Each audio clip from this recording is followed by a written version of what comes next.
Exploring theology, doctrine, and all of the fascinating subjects in between, broadcasting from an undisclosed location, Dead Men Walking starts now.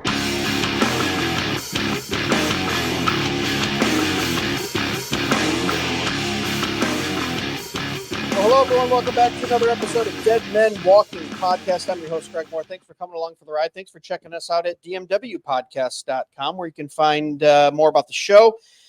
Support us through the merch. We've got some new t-shirts up there that have been selling. We've got Turned Down for Watts, which is a little play on a rap song and Isaac Watts. We have How About You Shut Up and Let That Be Your Wisdom, Job 13:5. That's a nice one to quote to the pagans. And of course, the ever famous Wine 'em, Dine 'em, Romans 9 'em. So go check it out. Help support the show. But up top, we like to tell you about our sponsors.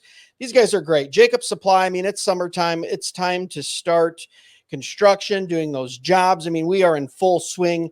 Jacob Supply is located in Temperance, Michigan, but they ship nationally. And we've had guys come up 8, 10, 12 hours away.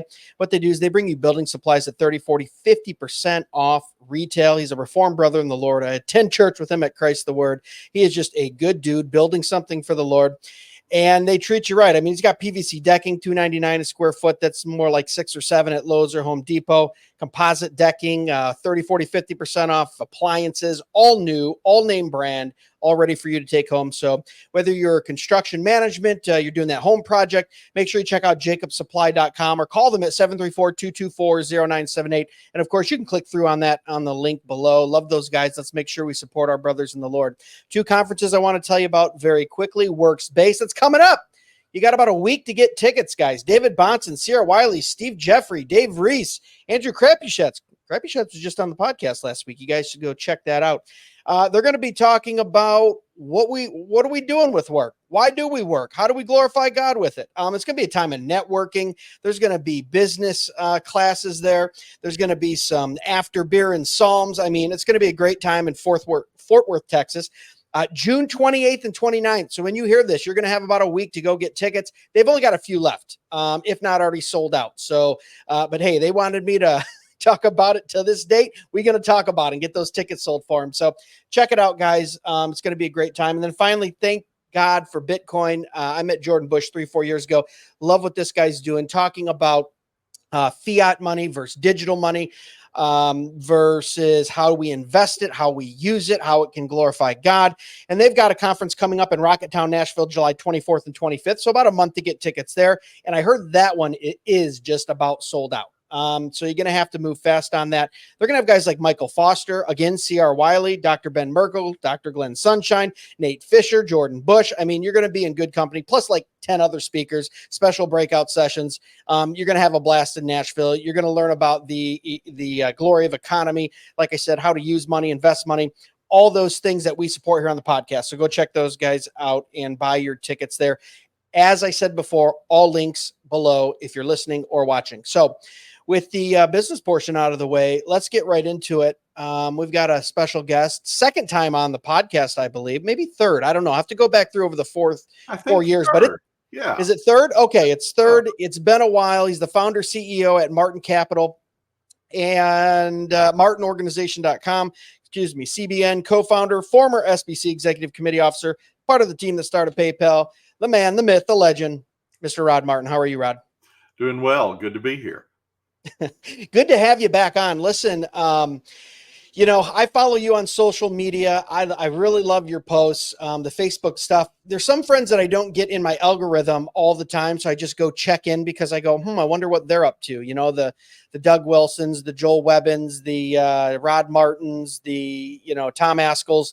And I just love what you're posting on social and some of the stuff that you're posting. And I'm thinking, I went, boy, we got to have him back on and maybe just do like a kind of state of the state, state of the union, state of the culture, maybe go over some stuff that's just rolling around on Twitter and online and maybe have you break it down a little bit. But before we get into that, just for the new listeners, since you've been on since it's been a while, can you give us a little bio, introduce yourself? Absolutely. I just celebrated my 41st year as a Christian. Nice. That was kind of exciting. And praise the Lord. And I grew up in Arkansas. I was one of the guys who started PayPal. I've been involved in politics my whole life. been involved in the Southern Baptist Convention my whole life, and we're just really committed to the two-sided coin of the Great Commission and the creation mandate. And most of our, I will use the term somewhat loosely, but it's true, ministry is aimed at that creation mandate side, and particularly innovation aimed at reducing poverty, expanding liberty, and shaping the human future in a way that is Christ honoring.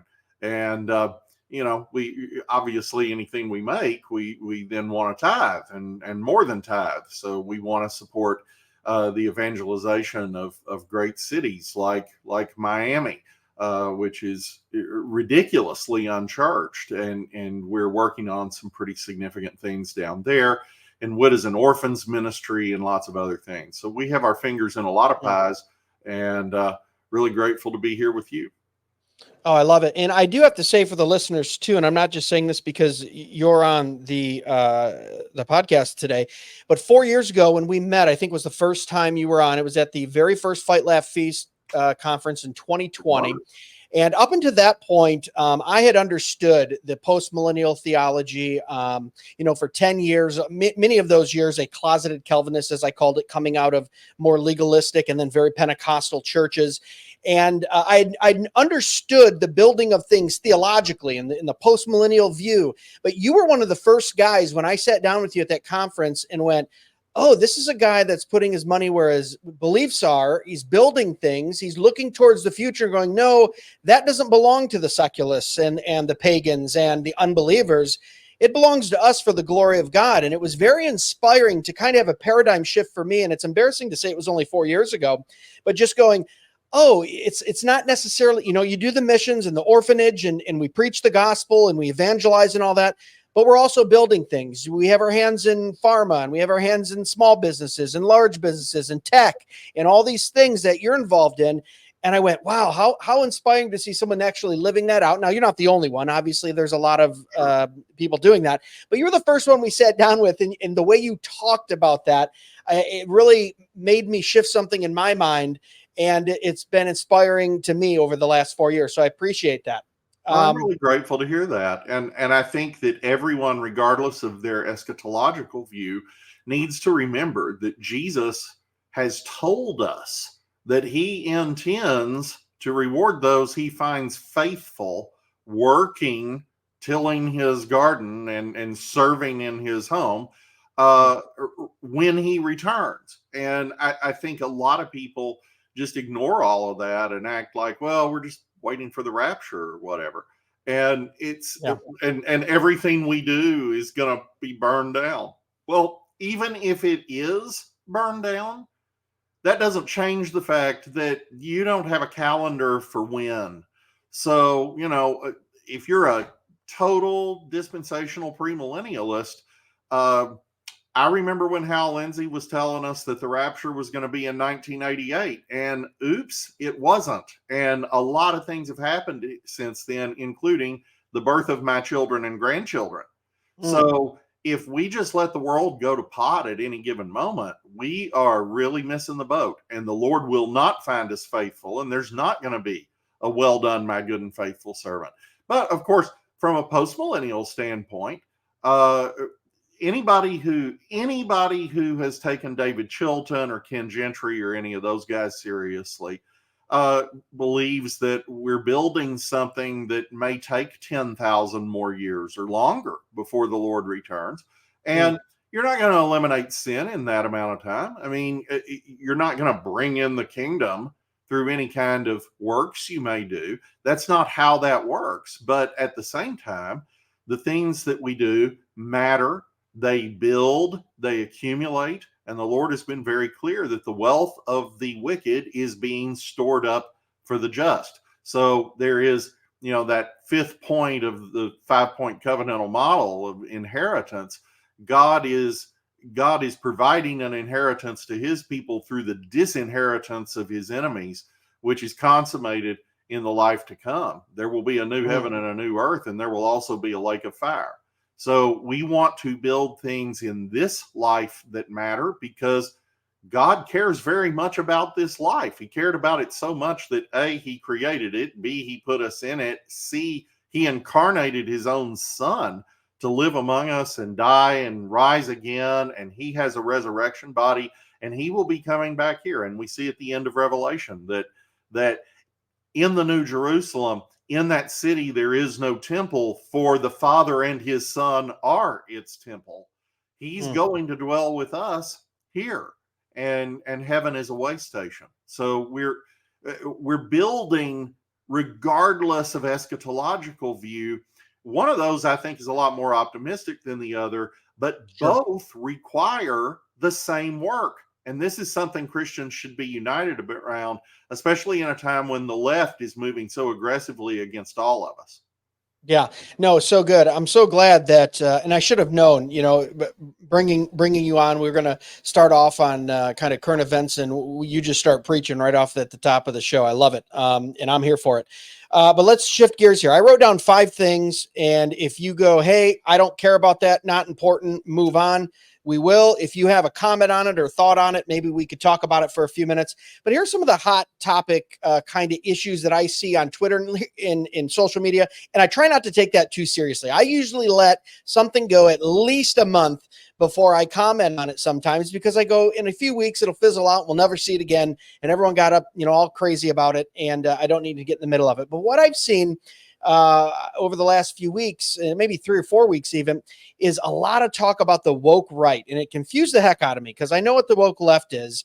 And then I see this woke right going on, and a lot of stuff on X, a lot of stuff on Instagram, especially within reform circles and kind of the Christian nationalism and in the far left Christian air quote preachers and stuff talking about the woke right. What are your thoughts on that? Are we just rebranding something that was always there, or is it an attack from the left to try to rebrand some conservative things on the right? What do you think is going on there? Well, I'm going to criticize the term woke right, but in the process, I'm, to be fair, because I've got friends on both sides of this, I'm going to criticize the term Christian nationalism a little bit too, and understand where I'm coming from. I've, like I said, I've been political all my life. I'm a Christian, obviously. I believe in nationalism, which is the idea that a discrete group of people should have the right to rule itself and not be ruled from Brussels or London or Moscow. I believe in nationalism. That's what that is. That's how you broke up the British Empire. That's how America became independent. That's how Poland is independent, and India. I believe that nations should be Christian, because I believe that every knee not only can and should, but will bow to Jesus Christ the Lord. Amen. And the more we evangelize, the more people will operate consistent with their newly Christian presuppositions, and that will translate into culture and into law. So, that's where I'm coming from. So let's not let the terminology muck anything up here. Yep. But I've said for several years now, Christian nationalism was probably a bad term for a bunch of our friends to adopt, because the left has been setting that up as a bear trap for about a decade.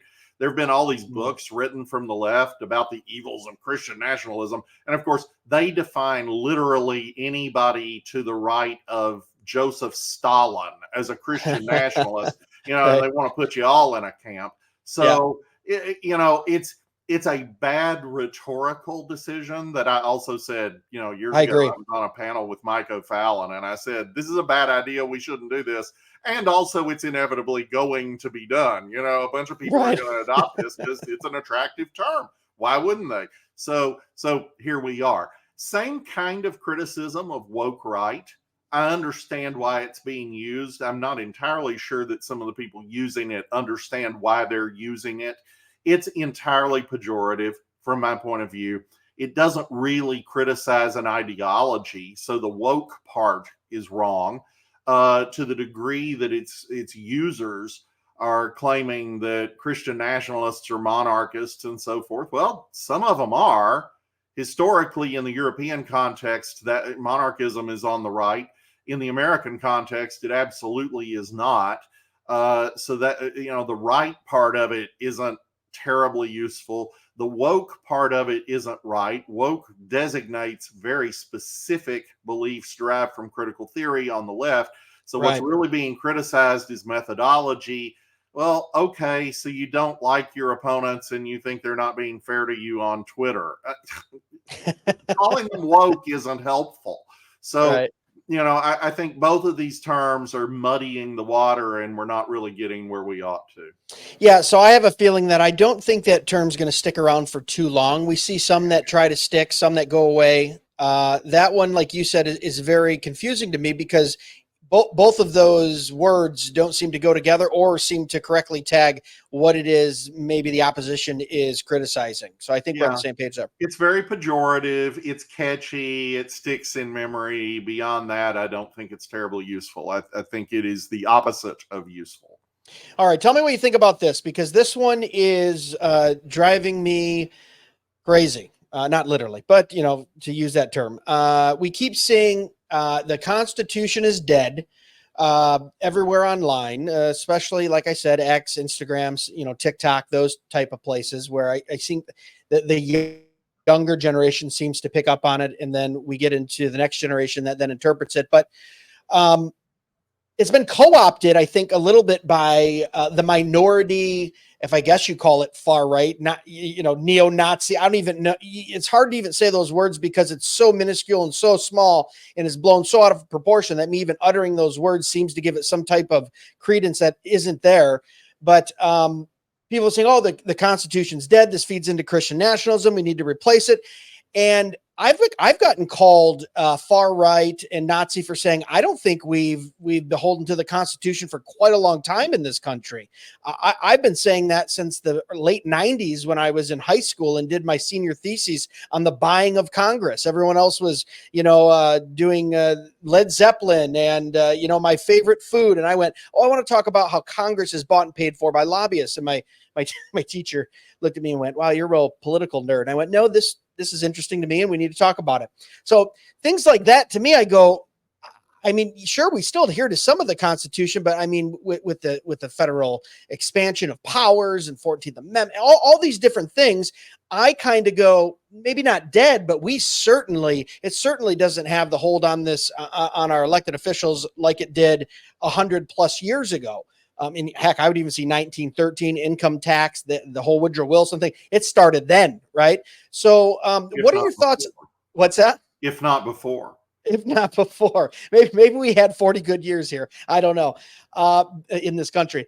But so what are your thoughts on that when you see that kind of slogan, the Constitution is dead? And we're going to have some other guys over the summer come on and kind of interpret that as well, too, because I see this picking up steam of people saying, well, if we can say that, then we can kind of co-opt it and say, okay, now we want to get to an extreme Christian nationalism, or we want to get to an extreme CRT type of society because, hey, the Constitution's dead. Both sides would love, extreme sides, in my view, would love to see that because then they can institute whatever extreme ideologies they wanted to put in place. But what are your thoughts on that saying?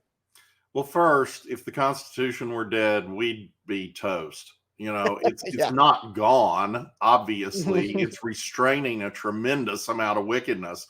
Yeah. It's also limping along, on its last legs. And if we don't pump some life into it, it is for sure gone. There's no question about that. It is certainly not in use in the way that it was intended to be. This actually happens to be my academic area. I studied the drafting and ratification of the U.S. Constitution at Cambridge before I went to law school and focused on constitutional law. So I happen to know an awful lot about this.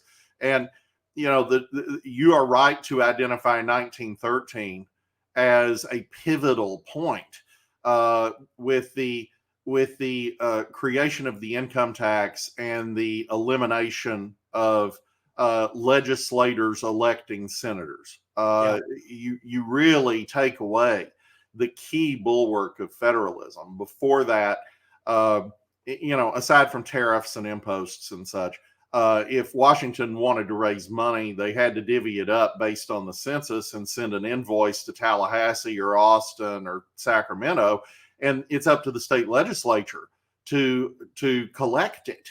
Well, they don't want to do that. and they have control of who sits in the Senate prior to the 17th Amendment. So they just tell those guys, no, don't you even think about it. So federal spending on a per capita basis stays really constant from the institution of the Constitution until Woodrow Wilson, and then boom, it just shoots to the moon. And that's why the Senate used to be a house of ambassadors. You know, the House of Representatives was a house of the people. The Senate was a house of ambassadors from the states.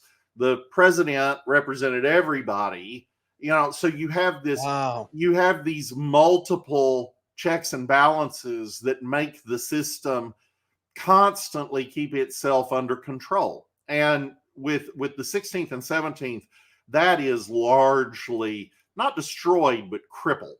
So from there, you have the growth of the administrative state. There's an interesting case you might want to pay attention to before the Supreme Court, Jarkissi versus SEC, which actually, if they uphold it, it won 10-6 at the Fifth Circuit last year. That case reestablishes non-delegation doctrine, which means that Congress cannot delegate legislative power to an agency.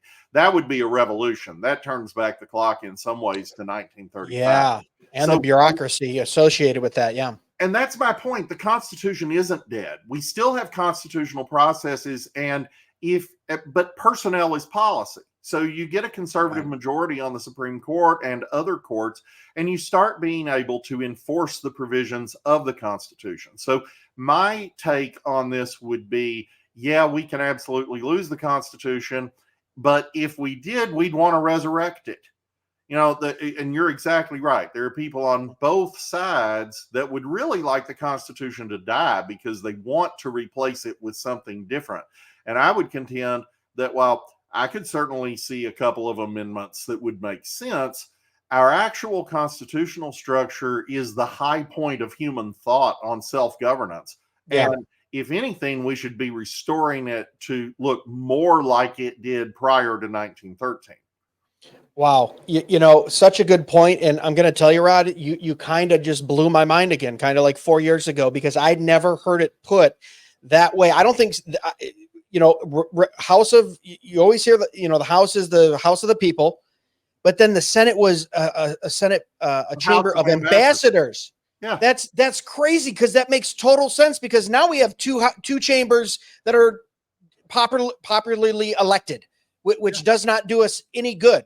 And I don't think a lot of Americans even understand their history, that the state legislatures used to appoint the senators to represent the state. So even further degrading the state's powers. But the fact that you even use that word shows my ignorance, but also it just blew my mind. Like, that makes sense. House of the people, ambassadors to the state, and then the executive. And that would be such a much better balanced if the Senate was actually doing that.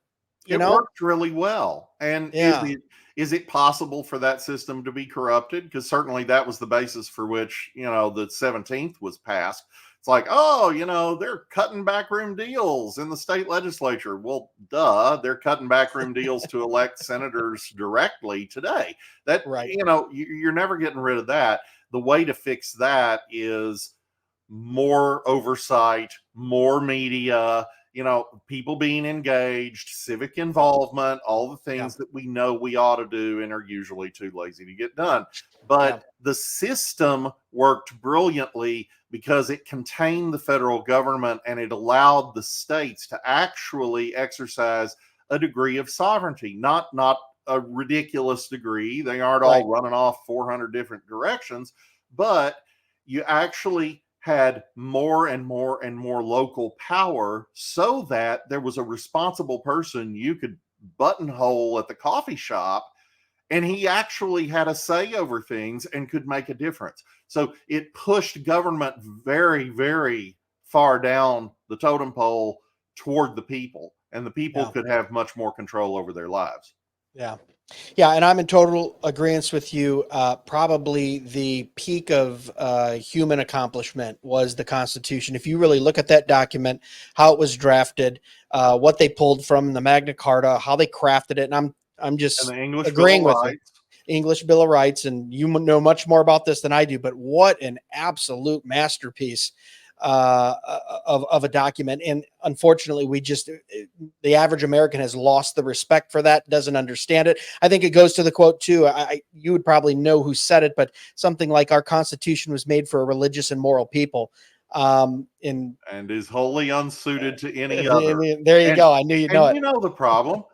All our kids go to these public indoctrination camps we call schools, and they're taught that the Constitution is some kind of slave supporting oppressive regime, and so they don't know anything about it. They don't know how it works. They couldn't begin to explain to you how this was supposed to somehow buttress slavery, which it absolutely did not do. It actually abolishes the slave trade and sets up a mechanism by which over time the free states became the majority and were able to impose their will. And this is, you can argue about the Civil War all day. That's not the point. The point is that the allegations made against the system by guys like Howard Zinn or the 1619 Project are just utterly fallacious.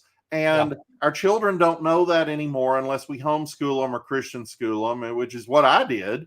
And I encourage everybody within my hearing, homeschool your kids if you possibly can. And if not, at least send them to a good private, ideally Christian school.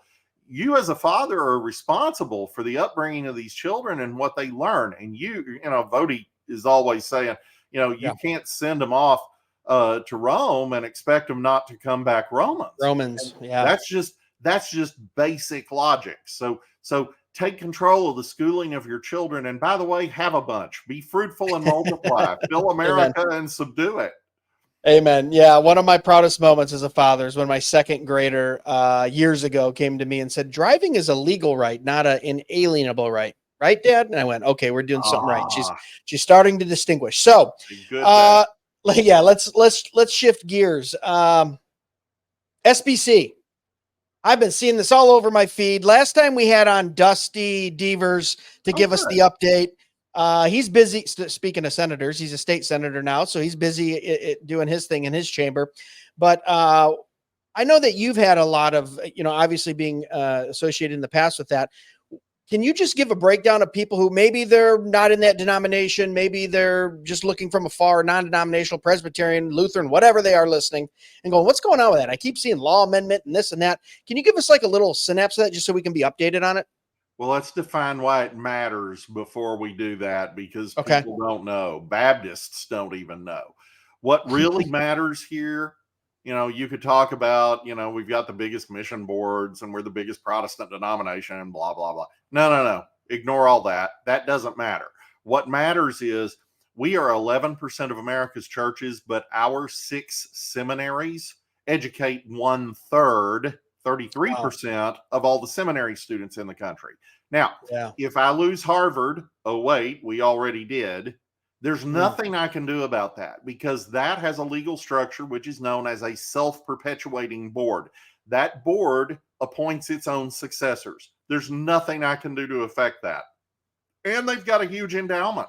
So it's not like I could even go in and give them a big donation and change their mind. They don't need my money. They don't need anybody's money. They don't even need Bill Ackman's money. So you're not going to affect them. The Southern Baptist Convention is completely different. Those 6 seminaries have trustees that are indirectly elected by the annual meeting. So every single year, you've got a shot at affecting the board composition at the 6 seminaries that educate 1/3 of all the seminary students in this country. And lots of those people, of course, are foreign, or, they're either American missionaries abroad or they're foreigners who come here. So it's not just America being affected. And it's also not the SBC. I told you, we're just 11% of America's churches. So an awful lot of those people are in other denominations, non-denominational churches. I know a Lutheran pastor who went to Southern Seminary. There are all kinds of people affected by this. So that's the why. We can't let those institutions go to the enemy. And are they there right now? Well, I would suggest that Southeastern Baptist Theological Seminary in Woke Forest, North Carolina, is about as bad as it can get, although I promise you it will get worse. But the other seminaries, for the most part, are doing reasonably well. They aren't exactly where I would have them to be. We have a couple woke guys at Southern, and we have some other issues around the system, but it's just a matter of time, because we've elected bad presidents over the last several years, starting with J.D. Greer, and they control the appointments process. So it's just a matter of time until you get left-leaning boards at all those institutions. So it matters that people be involved in the Southern Baptist Convention. It matters that they show up at the annual meeting, and it matters that they vote for a presidential candidate who will make good appointments. The pulpits of the world depend on this. Yeah. Yeah. No, it's so, well, you said we don't want to talk about, 11% of believers in the United States, but the number 30 not insignificant. It's not, that's huge. And then 33% of seminary. That is just mind-boggling when you think of that. I think of even just the numbers being pumped out just a little bit north of me here at the Detroit Baptist Theological Seminary, who I go, Joel Beakey comes down from Grand Rapids. I come up from Monroe County and see him every year there, and they invite him, and it's a great one-day seminar that he does there. But it's so important, because whether you like to admit it or not, the influence, I mean, I still feel like so goes the SBC, kind of so goes most of not only all Baptists, but I would say 99% of non-denominational churches. I mean, they're all Baptist light, aren't they? Really? I mean, I was in a non-denom and I didn't realize, we just held to a Baptist confession essentially, but we just didn't call ourselves a Baptist. It was insane to me to learn that later on in life, that all these non-denoms are essentially going, well, what is the SBC doing? And we're not paying dues or part of it, but we'll just kind of copy what they do. So I think it's very important, just from where we see Christian culture going too, wouldn't you say? And a shocking number of those pastors went to one of the Southern Baptist seminaries. And by the way, just a small digression, a lot of those non-denominational churches should join the SBC because it costs them almost nothing. They're going to give money to missions somehow, so they can send a little to the Lottie Moon Christmas offering for foreign missions. And, all of a sudden they're qualified to send 2 messengers to the annual meeting. It's not that the SBC gets control over them. The SBC gets zero control over them. They get some control over the SBC. So affiliating makes a lot of sense, and I wish a lot more conservative churches would do that. In any case, this really does matter. You're exactly right, and the left understands this flawlessly, which is why Soros and others, James Riotti and Mike Bloomberg and those guys, are funneling money into promoting left-wing theology and political views in the SBC and other denominations. And watch closely for Megan Basham's new book that's about to come out, Shepherds for Sale.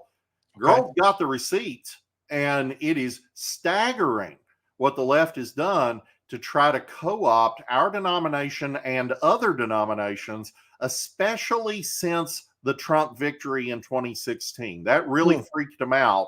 And they knew that if Baptists in particular had scattered as a result of all of the things they were able to say against Trump, that Hillary would for sure be president, and they would have an absolute lock on the courts forevermore. There certainly wouldn't have been any Dobbs decision. We certainly wouldn't have overturned Roe v. Wade. None of those things would have happened, which is horrifying to them.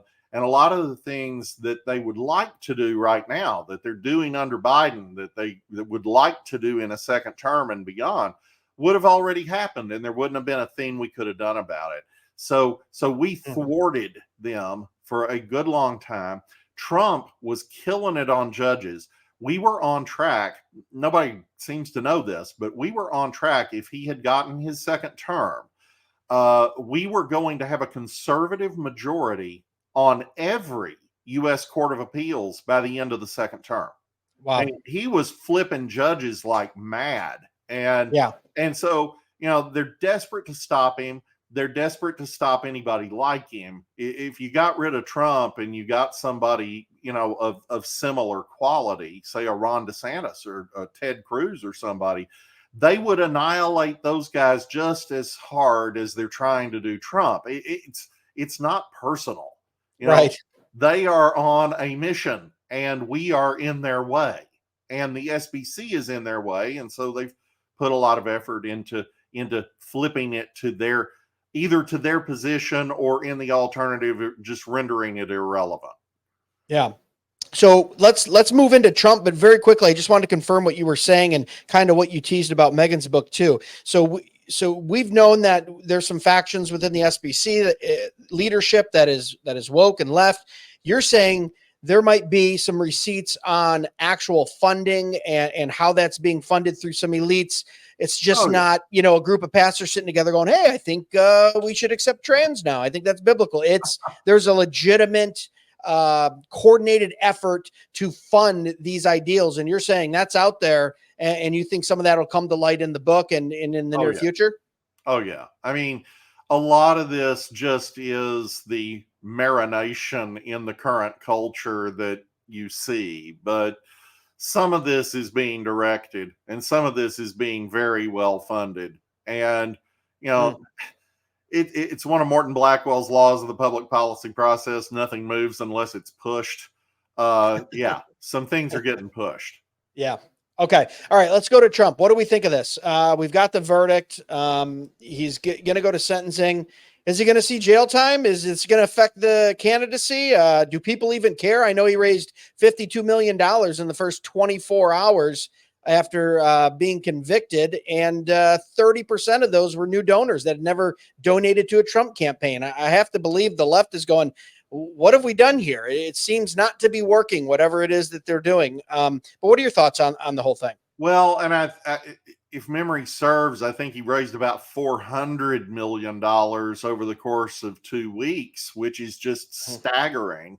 You know, there's nothing like that in history. And so yeah, they are definitely making some mistakes here. I wouldn't be surprised if the judge gives him jail time. I think that would draw a motion for habeas corpus pretty quickly, and I think that would probably be successful. He's just not done anything wrong here. I mean, at worst, there are some bookkeeping violations that almost certainly did not rise to his level in the company. It's really absurd. And for these misdemeanors to be made into felonies, you have to have an underlying crime that enhances them. And the judge never gave a theory of what that crime even was. You know, and the jury instruction says that the jury doesn't have to be unanimous on what the underlying crime is. Well, wait, that's patently unconstitutional. Yeah. So, you know, for the guys who say the Constitution is dead, that would be really good evidence of it, actually. But I have a feeling that the U.S. Supreme Court is going to have a different opinion.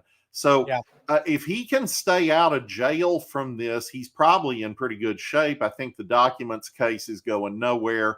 That could actually backfire on Jack Smith. I think Fani Willis is toast.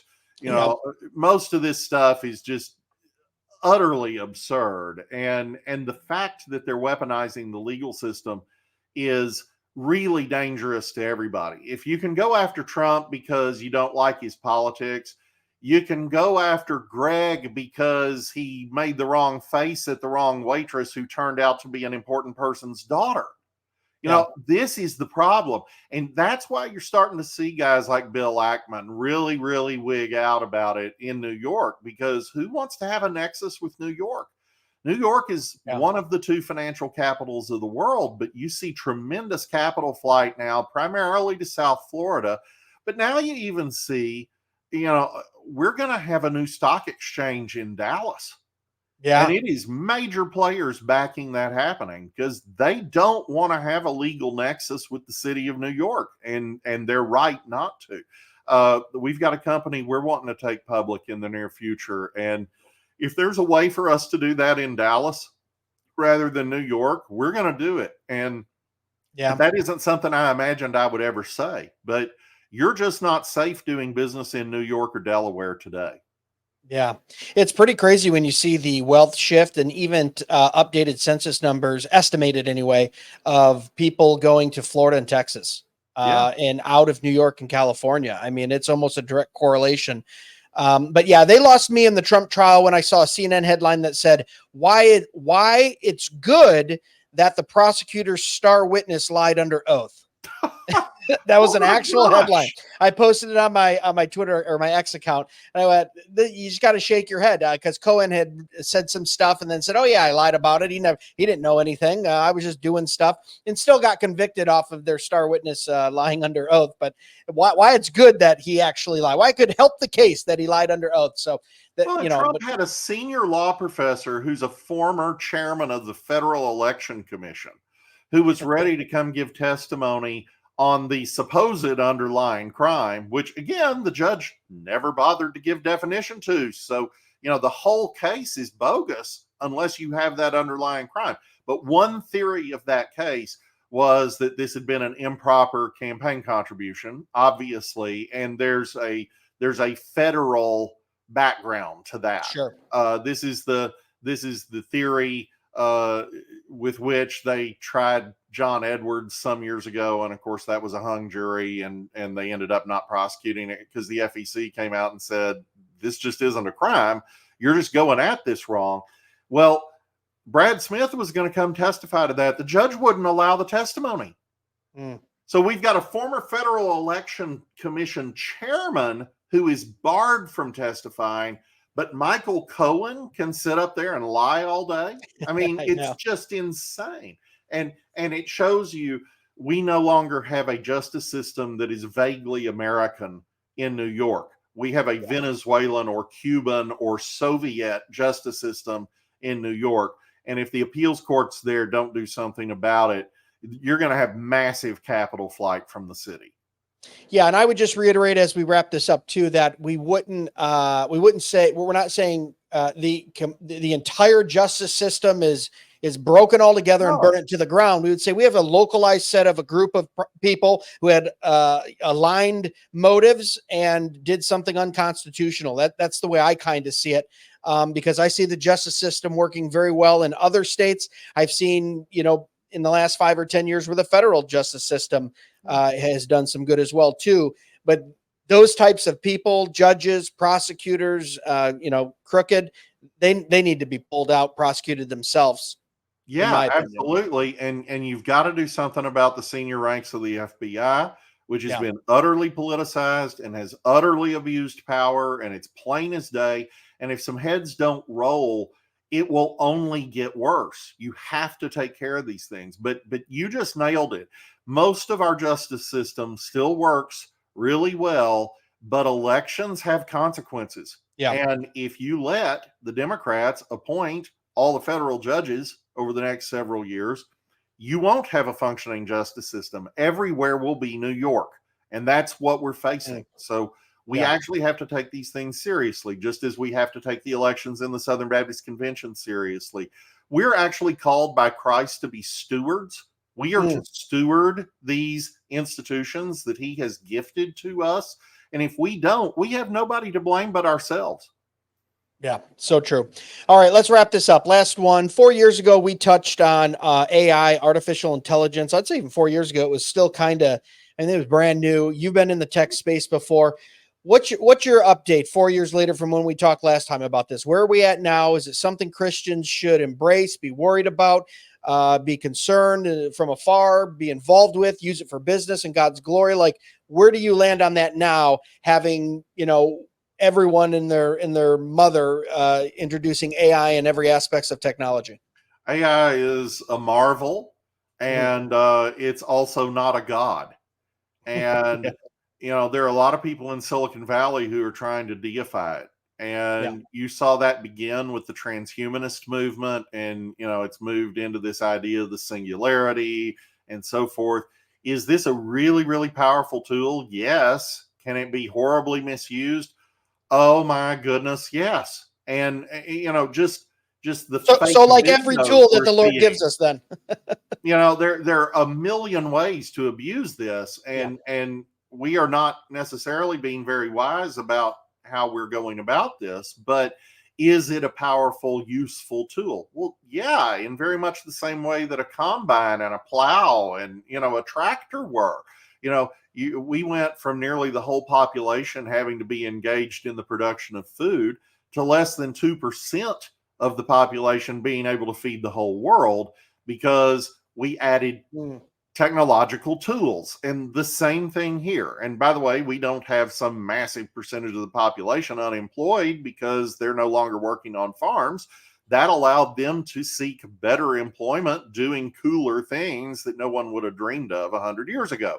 So I think the same thing is true here, but the potential for abuse is enormous. And I just end that thought on this note. I would encourage your viewers to read George Gilder on this. Okay. George has done a masterful job, I think, of giving the countervailing view, which I'll just summarize this way: that computation is not comprehension. These things are artificially intelligent in a sense, but they're not actually comprehending. They're not actually sentient, sapient beings, and they're not going to be. And the effort to lead us in that direction of thought is fundamentally religious. It's not really technological at its core. And there are a lot of people who do not have, who are not believers, we'll just say it that way, who are trying to create a belief system out of this. Yeah.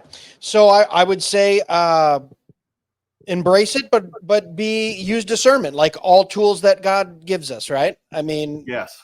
And we're going to have some powerful legal protections for people's privacy, for people's data, against what is effectively defamation when you create a fake video or a fake picture, use somebody's voice, have the computer imitate someone's voice. I mean, I could easily create video that's convincing of Joe Biden meeting with the space aliens about the conquest of Africa. You know, it's not hard to do. And in 5 years, it's going to be insanely easy for toddlers to do. And that opens a can of worms that's going to be pretty hard to navigate. So we're going to need some good law on this, and we're going to need some good enforcement. So again, the justice system really matters. Elections really matter. Yeah. Well, that's all I had for you, Rod. Thanks for being so gracious with your time. Did you have a final word or any other thoughts since we have you on here? I'm just grateful for what you guys do. I mean, this is a wonderful podcast. Your ministry is fantastic. Keep it up. Keep the faith. Keep encouraging people. It's easy to get discouraged, you know, especially with everything that seems to be going awry from every point of view, but you shouldn't. Because God is still the God who parts the Red Sea and sends manna for 40 years and leads the people through the desert with a pillar of fire. There is absolutely no lack of God's sovereignty available. And he says, call on me in the day of trouble. I will deliver you and you will give me glory. And we have to cling to that. Amen. So how can we help you out? martinorganization.com. What is it that you do? If there's a listener out there right now that could be a potential customer or client, what would you tell them your pitch is? What is it that you're working on right now? Well, we manage a fund, the Martin Capital Growth Opportunity Fund. It has a pretty large minimum investment, but you know, for people who might be interested in such a thing, we are working on taking over a large life insurance company. We're going to build some financial infrastructure that won't de-insure you because you believe the wrong things. And also that will deploy a lot of artificial intelligence for the purpose of dramatically reducing costs so that we can cut your prices and still make more money than our competitors are.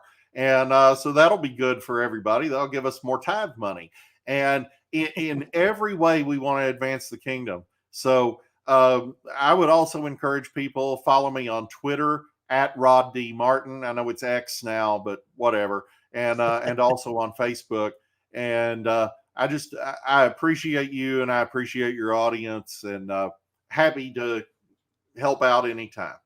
Well, thanks, Rod. I appreciate it. Thank you for those kind words. And we'll link all that up, you guys, in the description. If you're watching, listening, whatever you're doing, go through. You can click on, find them on X, find the website, all that good stuff. Rod, thanks so much for being on today.